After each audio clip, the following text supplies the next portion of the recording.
What's good, YouTube? It's your girl Jasmine, aka Jazzy J, and I'm back with another video. Y'all, today I'm gonna be talking about cars because right now, my generation at least, people born between, I would say 1998 through like 2003, everybody is in the market for a car right now. As you can tell, the world is going crazy right now as far as car buying goes and home buying. Like, the world is really going crazy. When I went into being in the market for a car, it really was difficult for me.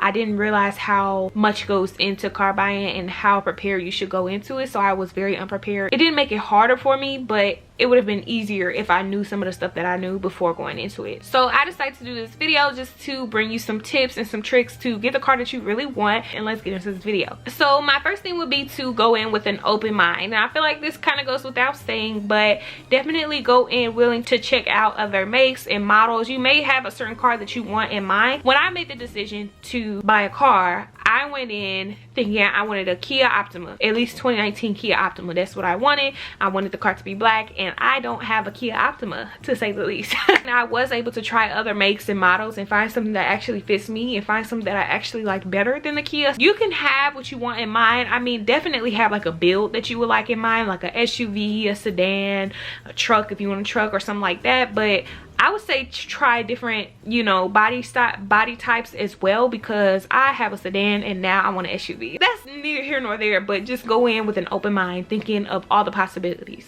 With going in with an open mind, I would also suggest to check out your options online. If you have like some dealerships in mind or something that you know that you're going to go to, check out their inventory online, because you don't want to go there and just be like, they don't have this, they don't have that. So what's going on with a lot of dealerships, there's a new car shortage. So if you are going in wanting a new car, a lot of dealerships websites will say that it's in transit or it's not on the lot or something like that. So definitely pay attention to that.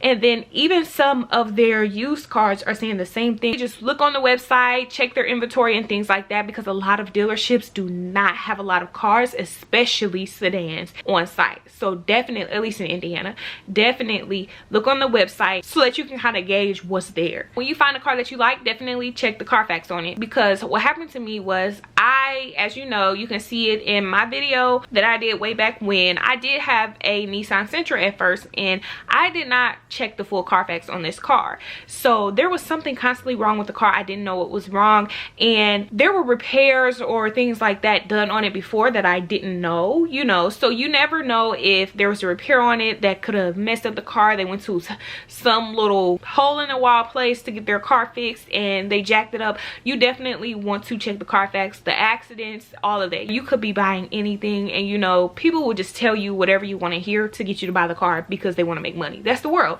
So you definitely have to go back and do the research for yourself. Another thing that I would suggest is to test drive the car like it's your actual car. And I feel like this could be a given, but let me be very specific with that. So when I had my Nissan Sentra, I did a test drive. However, I was so kind of nervous to wreck this car that wasn't mine, or to like get in an accident or something like that, because I was in a very busy area when I was test driving it. So I test drove it, but I didn't really test any of the other things within the vehicle. That was something that I learned that I need to do, because with my Nissan Sentra, after I ended up buying it, I learned that the speaker was blown in it. So, it had that you don't want it. So when that car was messed up and I went in to test drive my now new car, what I did was I did the test drive, saw how it drove and everything, but then I went to a parking lot that was a little bit away from the dealership, and I actually tested out all of the things. So I turned the speakers all the way up just to make sure that none of them were blown.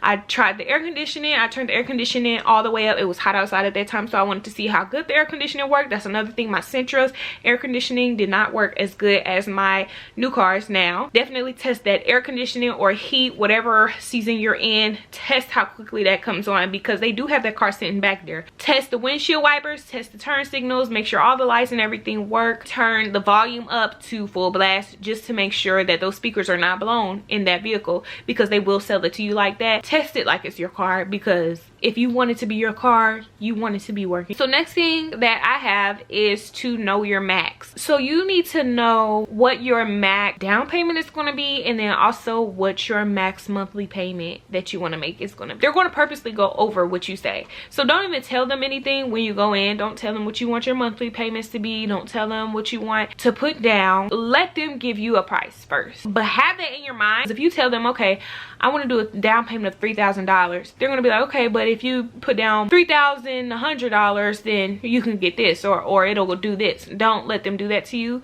Know your max. Know exactly how much you're going to stay at. Don't let them talk you into anything, because honestly, they're there for money. As much as you can, do not waver. What you also want to do is look at the prices at other dealerships. Dealerships do jack up the price, I'm not going to lie, so that they can make more money. So you want to definitely make sure you're comparing prices at different places. Another thing that I would suggest, if you have anyone who has knowledge on cars, knowledge on car buying, negotiating skills, things like that, I would definitely suggest to bring that person with you. So I was able to bring my dad with me, and he did all that talking, because I don't know how to do any of that. I'm not gonna lie, if we're being honest, I'm 22 years old, I'm about to turn 23, and nobody told me how to buy a car. So if I would have went in there by myself, I would have let them talk me into something that was crazy. But it's like, people who have knowledge on buying cars, then they kind of know when you're getting jacked up, or when they're like kind of taking advantage of you. And I had my max in mind, and he was able to get me down to paying way less than what my max was. So definitely take somebody with you. Do not settle. Going into car buying is very intimidating, I'm not gonna lie, because you're spending a lot of money on a very big investment. You're going to be paying on this car for a long time. You're expecting this car to be good quality and to last you a while. So when you go into it, don't settle for what you can get because of your maximum. Like I said, I wanted that Kia Optima. I'm gonna just be real transparent with y'all. The Kia Optima was at the dealership, the black one, the one that I wanted, and that one was like $19,000, something like that. They wanted me to pay $400, I think it was like $470 a month for a 2019 Kia Optima. That was way above what I wanted my monthly payments to be, and mind you, my credit is good. I'm paying almost $500 a month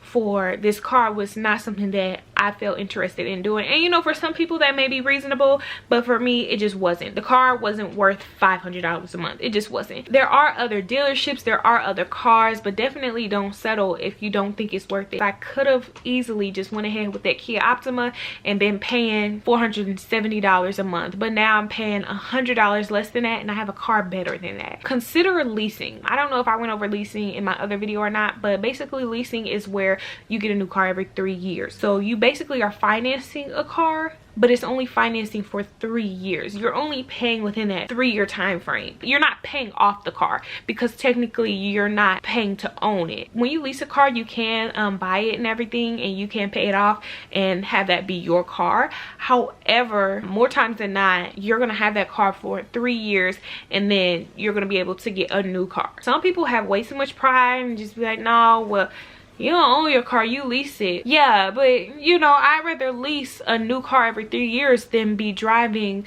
my 2005 in 2022 because I bought it. You know, you get what I'm saying? It's just, you let go of your pride, people. The reason that I wasn't able to lease a car is because of the shortage that's going on. A lot of dealerships in Indy actually had cars on their lot, but the cars on their lot were SUVs and trucks. A lot of the dealerships were on like wait lists for a sedan, basically. So I wasn't able to lease a new car. Another thing that I would say is that your credit is only partially important when car buying. That's something that a lot of people don't realize, and that's something I didn't realize when I was going into it. So when I went into car buying, I had just stopped working at my other job and started working at my new job that I have now. I was there for 3 months when I went into car buying. So the loaners and things like that who are looking to see if you would qualify for a loan through them, they are looking at consistency, like with your job, the places that you're living. Like if you're moving from place to place to place to place, you're less likely to get approved for a car loan. If you're jumping from job to job to job to job, they don't believe that that's a lot of security, so they're less likely to approve you for a car loan. But if you don't have a lot of credit, you can still get a loan. You can absolutely still get a loan. I don't have a lot of credit. I did not have a lot of credit history. I actually was able to get approved for a few different loans, but I did get denied for a lot of loans because they said I didn't have enough credit history. And that doesn't mean that you have to have credit cards or anything like that, but me, I only had student loans on my credit, and I had lived in a couple apartments, but they weren't like on my credit for real, so it was harder for me to get a loan. They definitely look for stability as far as your job, as far as where you're living and things like that, so they do ask those questions. If you're trying to finance a car, I would suggest being there at least 6 months. I got it even though I was only there for 3 months. I would also say to be prepared to be stuck. This is another reason why you don't want to settle, because you're going to be stuck with that car for at least 3 to 7 years. The only way out of that 3 to 7 years is to trade it in. However, your trade-in value is a lot lower than what you paid for. So I've had my car for what, 5 months now, I think. My trade-in value, when I looked it up, my trade-in value is $11,000. Mind you, my car is $19,000. You're not going to get anywhere even close to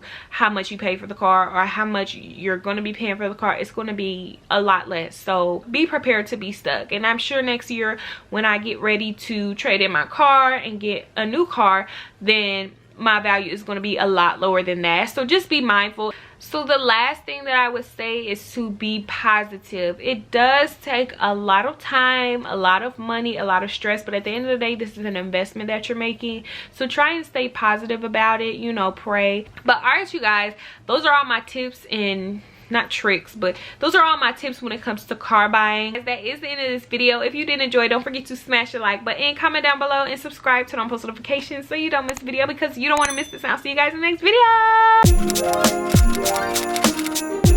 video.